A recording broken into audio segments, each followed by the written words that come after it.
오늘 본문은 신앙 고백 이야기입니다. 예수님은 제자들의 신앙 고백을 통해서 그들의 신앙 이미지를 확인하시고, 만약에 이게 이제 조금 왜곡이 되어 있다면 온전하게 해주고자 하십니다. 첫째, 너희는 나를 누구라 하느냐. 27절에서 30절입니다. 자, 27절을 보시면 예수님은 제자들을 데리고 빌립보 가이사랴 여러 마을로 나가셨다고 했습니다.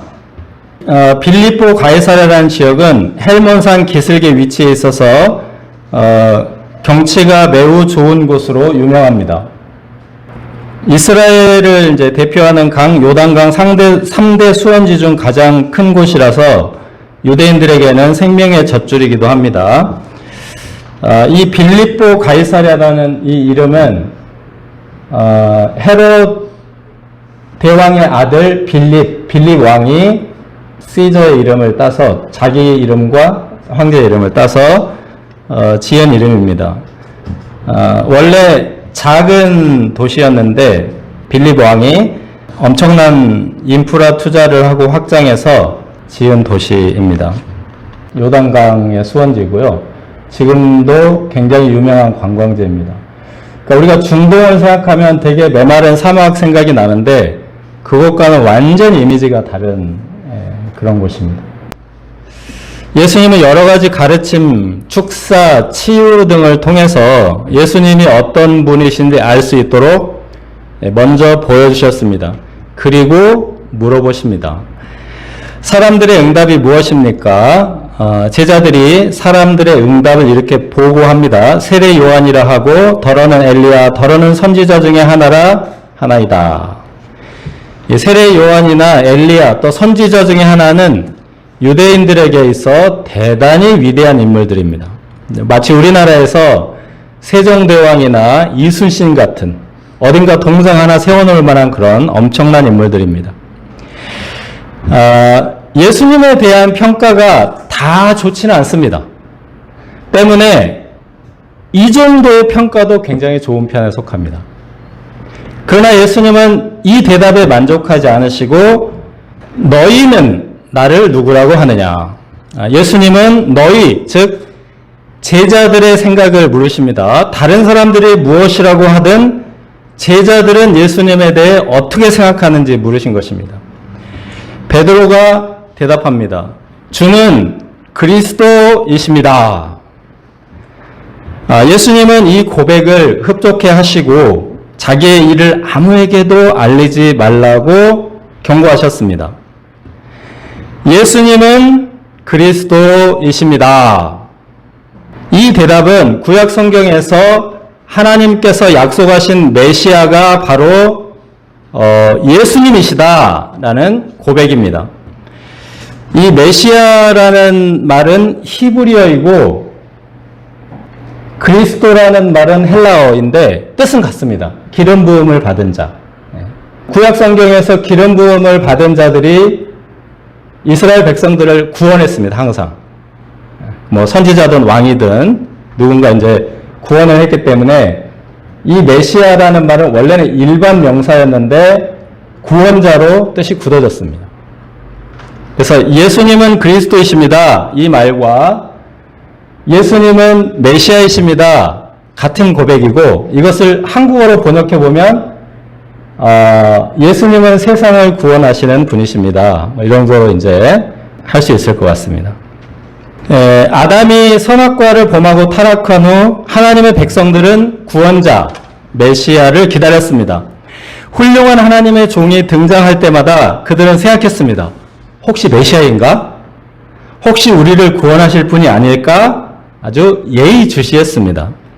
하나님께서는 훌륭한 믿음의 사람들, 신앙 영웅들을 보내주시면서 메시아, 즉 그리스도가 어떤 분이신지 알려주셨습니다.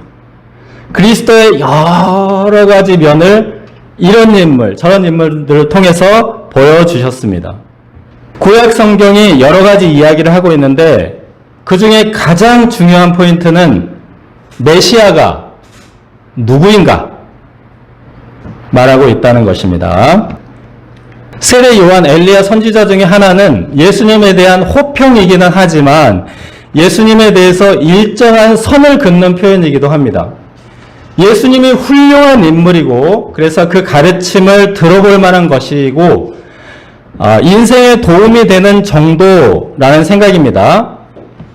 이에 반해 주는 그리스도라는 말은 우리를 세상 모든 위험에서 구원하시고 영원한 하나님 나라에 들어가게 해주시는 구원자라는 말입니다. 그러므로 이분은 우리의 예배와 찬양과 경배를 받으시기에 합당하신 하나님이시라는 고백입니다. 마가복음 1장 1절에 나오는 바로 그 고백입니다. 하나님의 아들 예수 그리스도의 복음의 시작이라. 예수님을 그리스도로 영접할 때 그 인생의 복된 소식이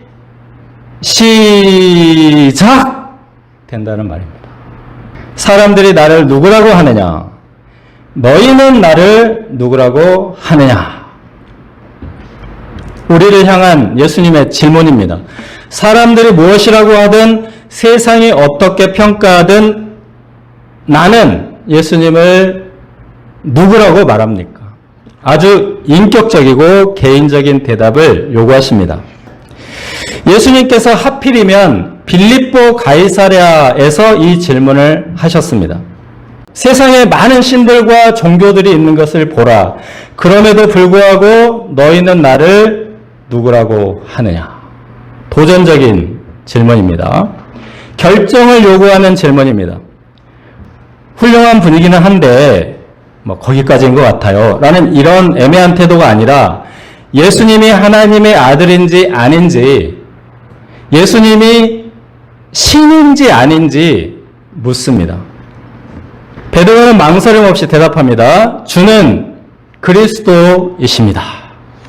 베드로는 제자들의 대표이므로 이것이 12제자의 고백입니다.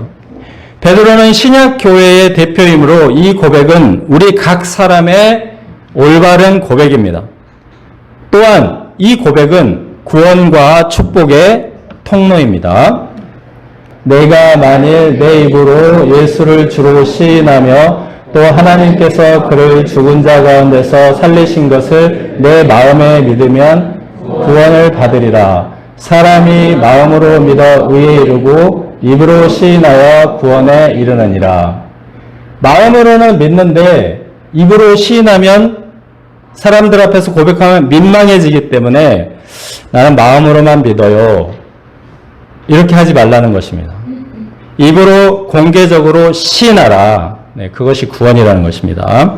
누구든지 예수를 하나님의 아들이라 시인하면 하나님이 그의 안에 거하시고 그도 하나님 안에 거하느니라. 우리가 예수님을 그리스도로 고백하면 그 순간 하나님 안으로 쑥 들어갑니다. 거듭남이라는 건데 낙타가 바늘길을 통과하듯이 순간적으로 쑥 들어갑니다. 이게 구원의 신비입니다. 구원의 신비. 입으로 말만 하면 구원을 받는다. 이건 이상하게 들릴 수 있습니다. 그런데 당시 사람들은 이 표현을 굉장히 쉽게 이해했습니다. 왜냐하면 바벨론이나 페르시아 등 그 제국이 세계를 정복할 때 두 가지 방법이 있습니다. 하나는 전쟁에서 짓밟는 것. 그런데 그 제국의 왕을 시인하고 그 국가 체제를 받아들이면 전쟁을 하지 않아도 됩니다. 그냥 그 나라 백성이 되는 겁니다. 그리고 오히려 그 제국의 보호를 받습니다. 말하자면 어떻게 하면 되는 겁니까? 국기를 내리고 다른 국기를 달면 됩니다. 아수르 국기를 내리고 바벨론 국기를 달면 전쟁 안 해도 됩니다. 시인하면 끝입니다.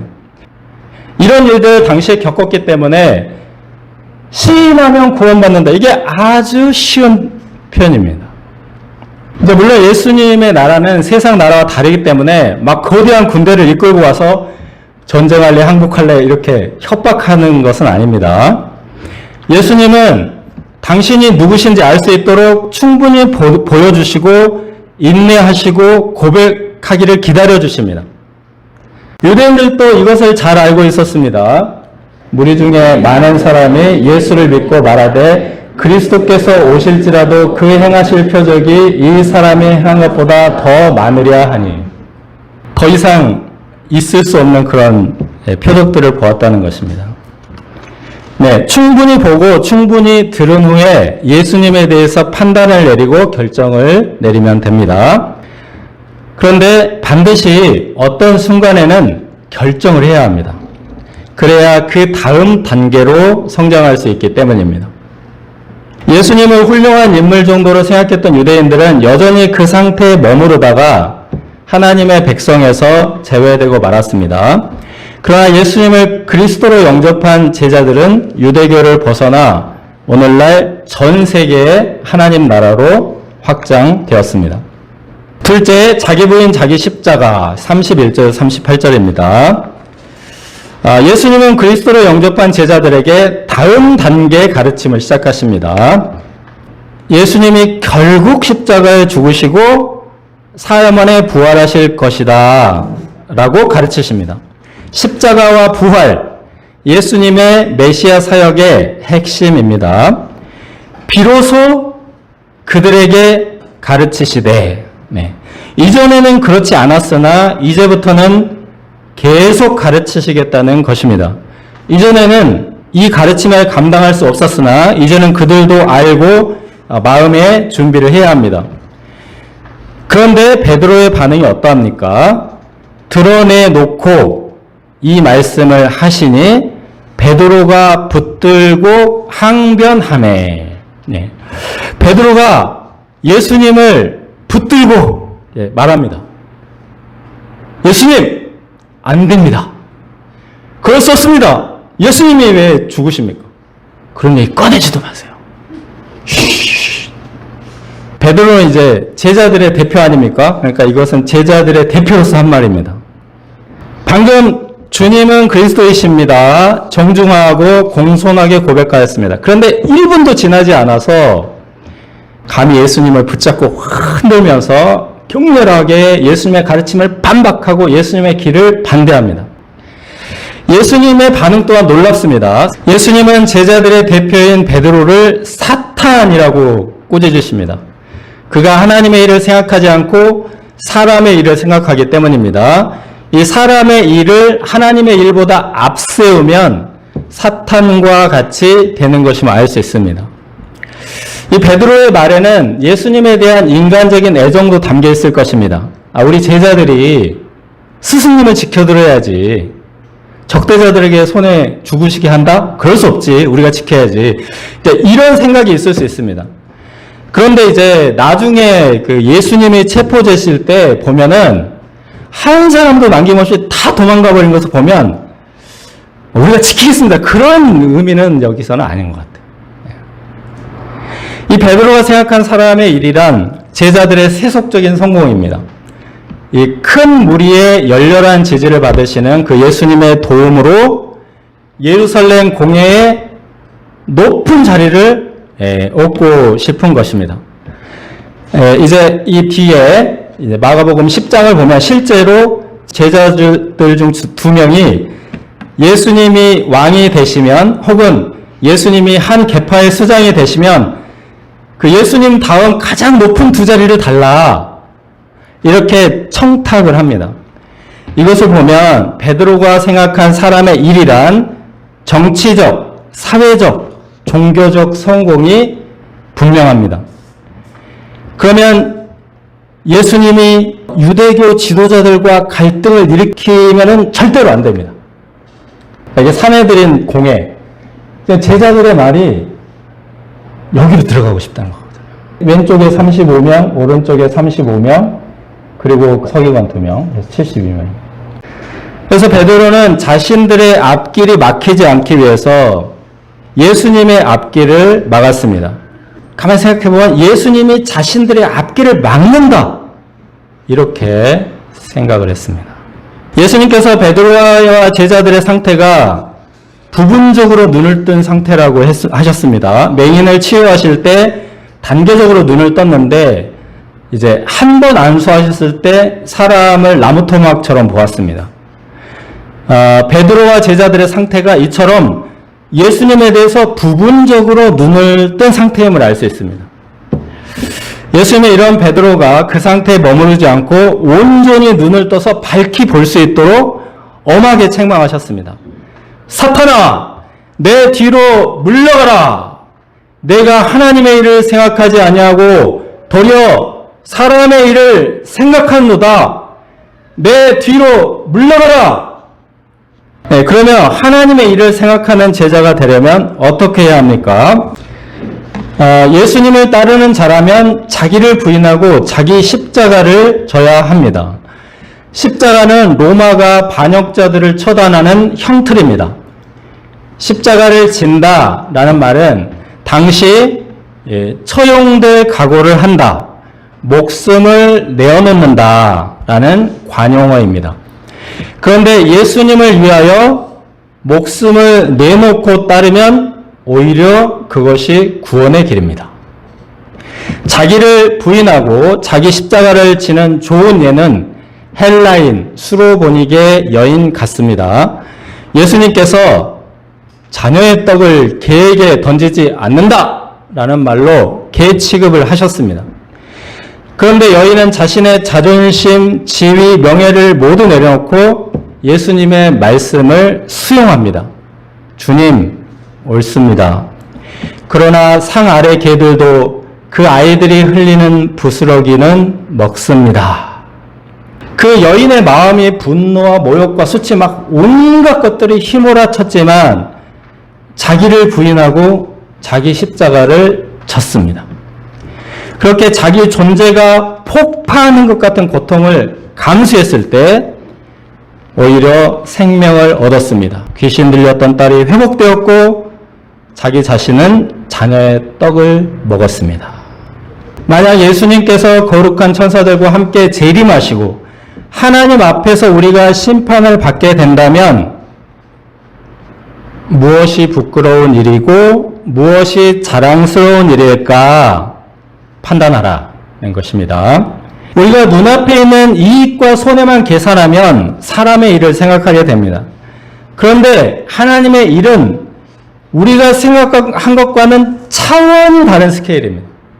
온 인류의 구원을 위한 일이면서 온 우주 역사를 주관하시는 일입니다. 이사야 55장 8절 9절은 말씀합니다. 이는 내 생각이 너희 생각과 다르며 내 길은 너희 길과 다름이니라. 여호와의 말씀이니라. 이는 하늘이 땅보다 높음 같이 내 길은 너희 길보다 높으며 내 생각은 너희 생각보다 높음이니라.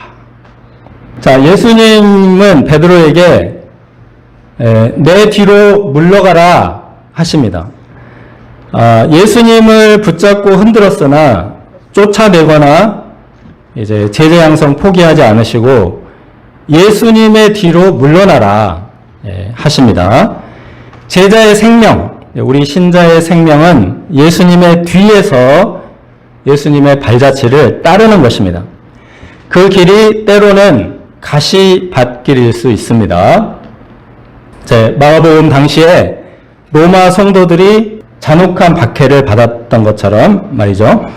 그들의 짐승 우리에 던져져서 받았던 조롱, 모욕을 받을 수도 있습니다. 그러나 항상 그렇지는 않습니다. 예수님께서 사흘 만에 부활하신 것처럼 로마 성도들이 결국은 로마를 정복한 것처럼 반드시 예수님과 함께 영광 받을 날도 올 것입니다. 우리가 그때 부끄럽지 않도록 지금 이 자리에서 예수님의 뒤를 따를 수 있기를 기도합니다.